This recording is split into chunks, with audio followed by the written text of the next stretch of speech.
আজকে চলে আসলাম আমরা আবারও টেন্স নিয়ে। Tense part 2। আমরা টেন্স পার্ট 1 এ শিখেছি প্রেজেন্ট ইনডিফিনিট, পাস্ট ইনডিফিনিট এবং ফিউচার ইনডিফিনিট। এইবারে টেন্স পার্ট 2 তে শিখবো আমরা প্রেজেন্ট কন্টিনিউয়াস, পাস্ট কন্টিনিউয়াস এবং ফিউচার কন্টিনিউয়াস। সো কথা না বাড়িয়ে চলেন শুরু করা যাক। আমি মোহাম্মদ আতিকুল ইসলাম বিপুল আছি short time learning YouTube channel থেকে। আমরা এখন শিখছি প্রেজেন্ট কন্টিনিউয়াস টেন্স। ওকে, প্রেজেন্ট কন্টিনিউয়াস টেন্সটা কি? কোনো একটা কাজ বর্তমানে চলছে এমন বোঝাবে। যেমন আমি টেন্স শিখছি, শেখাটা চলছে, সে কাজটি করছে তার মানে তার করাটা চলছে, সে ঘুমাচ্ছে তার মানে তার ঘুমানোটা চলছে, সে আমার জন্য অপেক্ষা করছে তার মানে তার অপেক্ষা করাটা চলছে।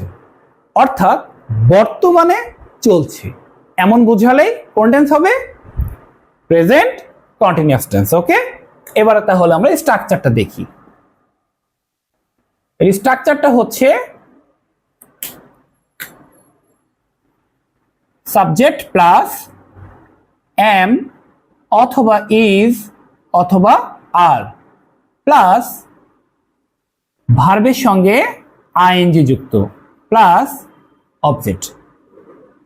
একটা হিডেন টিপস বলে দিই, কন্টিনিউয়াস মানেই ভার্বের সঙ্গে আইএনজি যুক্ত, সে যে কন্টিনিউয়াসই হোক না কেন। সেটা হতে পারে present continuous, past continuous, future continuous, আবার present perfect continuous, past perfect continuous, future perfect continuous. প্রত্যেকটা কন্টিনিউয়াসেই কিন্তু ভার্বের সঙ্গে আইএনজি থাকে। ওদের স্ট্রাকচারটা একটু আলাদা, এটার স্ট্রাকচারটা একটু আলাদা। ওকে, তাহলে আমরা এবার এই স্ট্রাকচার অনুযায়ী তাহলে আমরা কিছু ট্রান্সলেশন করে ফেলি। তাহলে আমরা যদি লিখি যে সে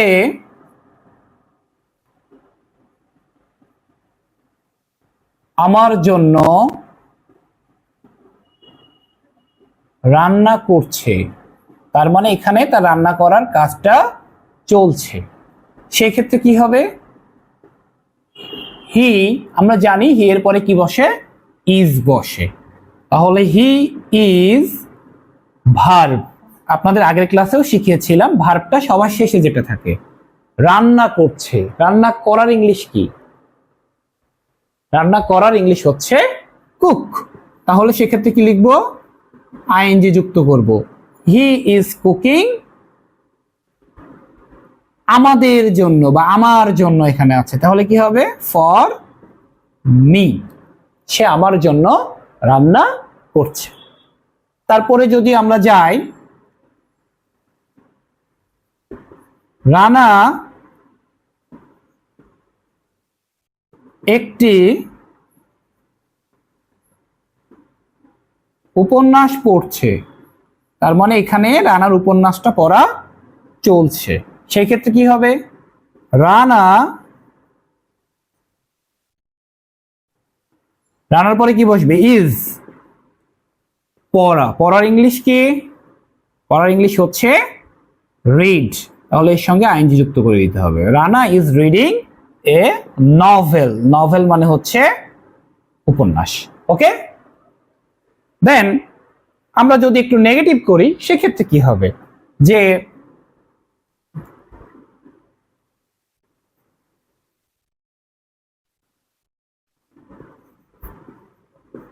তারা কাজটি করছে না, তার মানে চলমান হচ্ছে না। সেই ক্ষেত্রে কি করব? তারা কাজটি করছে না, নেগেটিভ না আছে এখানে।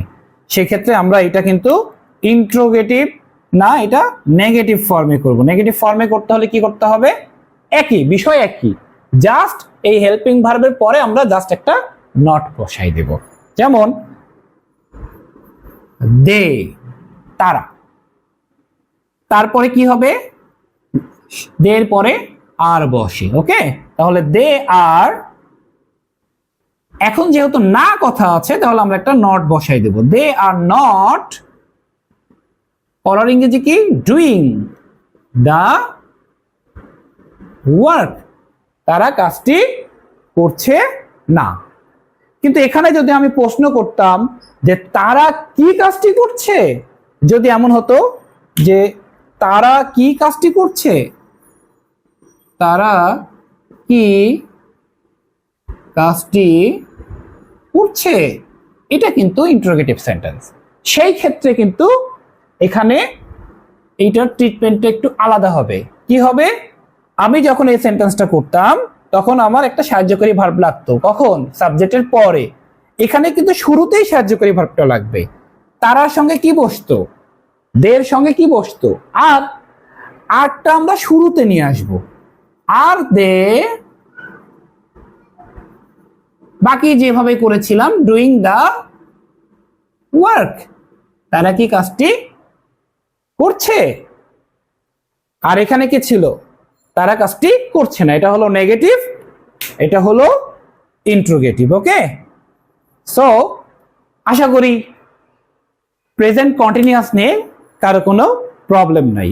তারপরেও যদি কারো কোনো প্রবলেম থেকে থাকে তাহলে আমার কমেন্ট বক্সে আপনারা কমেন্ট করতে পারেন এবং কোনো কোয়ারিজ থাকলে জিজ্ঞাসা করতে পারেন। এইবারে আমরা চলে আসব পাস্ট কন্টিনিউয়াস টেন্সে। পাস্ট কন্টিনিউয়াস টেন্সে কি হবে? দেখেন, চেঞ্জটা কিন্তু খুবই সামান্য। যেমন একটা ছিল কি, বর্তমানে কোনো কাজ চলছে, আর এবার আমরা করব কি, অতীতে কোনো কাজ চলছিল এমন বোঝাবে। অতীতে কোনো একটা কাজ চলছিল এমন বোঝাবে। ওকে, যেমন এখানে আমরা লিখে ফেলি,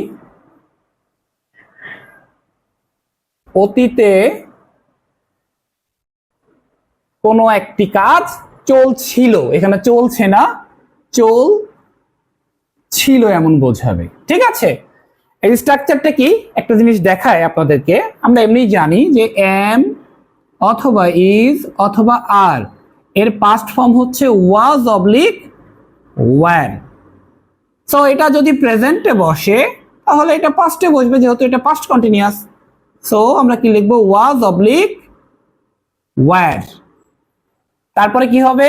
তারপরে হবে হচ্ছে ভার্বের সাথে আইএনজি প্লাস অবজেক্ট। বাকি সব কিন্তু ঠিকই থাকছে। ওকে, এইবারে আমরা চলে আসি স্ট্রাকচার অনুযায়ী কিছু ট্রান্সলেশন করে ফেলি। যেহেতু এই টেন্সটা একটু সহজ, এখানে ক্রিটিক্যাল কিছু নেই, সো আমি একটু ফাস্ট আগাচ্ছি। মূল যে ভয়ের যে টেন্সগুলো, সবাই যেগুলো ভয় করে, আশা করি ওগুলো খুব সহজে এবং টেকনিক্যালি উপস্থাপন করব নেক্সট ক্লাসে, যেটা হচ্ছে past perfect, future perfect, present perfect. Tense part 2 তে থাকছে পারফেক্ট টেন্সের ক্লাস। ওকে, এইবারে আমরা চলে আসি এটা নিয়ে কিছু ট্রান্সলেশন করে ফেলি। যেমন বাবা আবাকে ডাকছিল, বা আমরা যদি বলি সাধু ভাষায় ডাকিতেছিল। ঠিক আছে, একই কথা, একটা সাধু আর একটা চলিত ডাকছিল। ওকে, তাহলে কি হবে? ফাদার, বাবার পরে কি হবে? ওয়াজ অথবা ওয়্যার, এর মধ্যে কোনটা বসবে? ওয়াজ, যেহেতু বাবা সিঙ্গুলার, তাহলে ফাদার ওয়াজ, ডাকার ইংরেজি কি? কলিং, তাহলে কি হবে? Calling me. ওকে, তারপরে যদি বলি তারা মাঠে ক্রিকেট খেলছিল, তাহলে কি হবে? দে, দের পরে কি বসে? ওয়্যার, যেহেতু past continuous, so they were. খেলার ইংরেজি কি? প্লে, এর সঙ্গে আইএনজি যুক্ত করে দিতে হবে। প্লেইং ক্রিকেট, কোথায় খেলছিল? In the field. ক্লিয়ার? এখন একটা আমরা নেগেটিভ করি, যেমন রীতা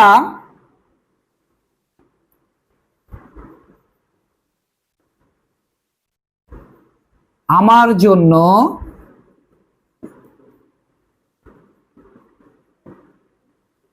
অপেক্ষা করছিল। যদি আমরা ইন্টারোগেটিভ করি তাহলে কি হবে? কি রিতা কি আমার জন্য অপেক্ষা করছিল? আমরা যদি নেগেটিভ করি তাহলে কি হবে? রিতা আমার জন্য অপেক্ষা করছিল না। সেক্ষেত্রে কিভাবে করব? সেক্ষেত্রে যেটা করব সেটা হচ্ছে রিতা ওয়াজ, যেহেতু রিতা সিঙ্গুলার তাই এখানে ওয়াজ বসলো। রিতা ওয়াজ, যেহেতু নেগেটিভ এর আগেরটাই যেমন শিখলাম একইভাবে Rita was not waiting for me. Okay, যদি এমন হতো রিতা কি আমার জন্য অপেক্ষা করছিল, সেই ক্ষেত্রে কি করতাম? সেক্ষেত্রে কিন্তু ওয়াজটা আগে নিয়ে আসতাম, লিখতাম ওয়াজ রিতা ওয়েটিং ফর মি দিয়ে একটা কোশ্চেন মার্ক দিতাম। ক্লিয়ার? তাহলে আমরা যেটা করলাম সেটা হচ্ছে কি করলাম? পাস্ট কন্টিনিউয়াস করছিলাম। ওকে, এইবারে চলে আসি আমরা ফিউচার কন্টিনিউয়াস টেন্সে। ওকে, ফিউচার কন্টিনিউয়াস টেন্স কিভাবে করব? ফিউচার কন্টিনিউয়াস হচ্ছে ভবিষ্যতে কোনো একটি কাজ চলতেই থাকবে। যেমন আমি টাকা জমাইতেই থাকবো।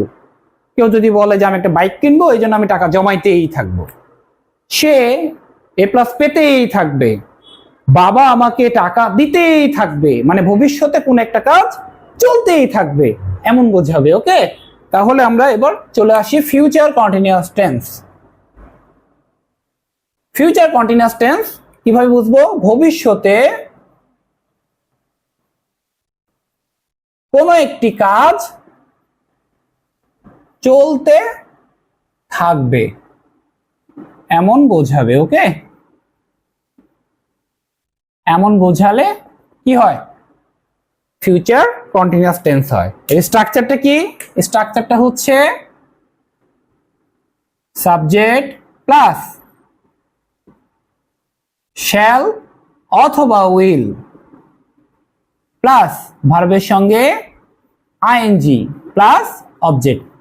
বিষয়টা একই, শুধু চেঞ্জটা আসছে শ্যাল এবং উইলের ক্ষেত্রে। ওকে, এইবারে আমরা এইটারও কিছু ট্রান্সলেশন করে ফেলি। যেমন সে কাজটি করতেই থাকবে বা সে কাজটি করতে থাকবে।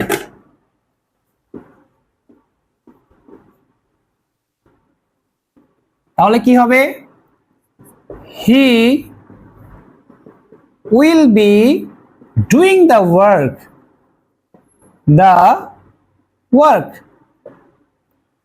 ওকে, তারপরে যদি বলি আমি হাঁটতেই থাকবো,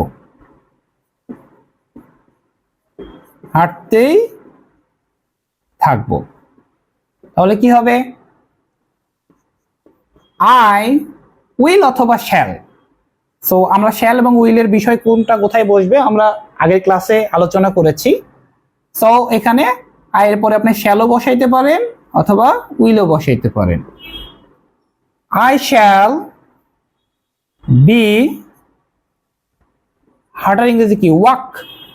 ওয়াকিং। আমি হাঁটতে থাকবো।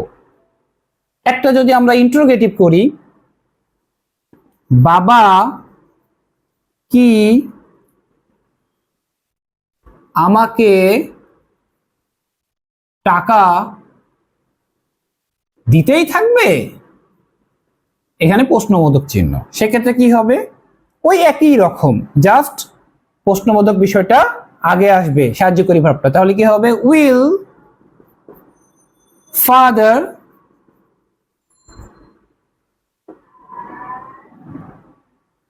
বিটা কিন্তু থেকে গেছে, সো বিটা আমরা এখানে দিতে পারবো।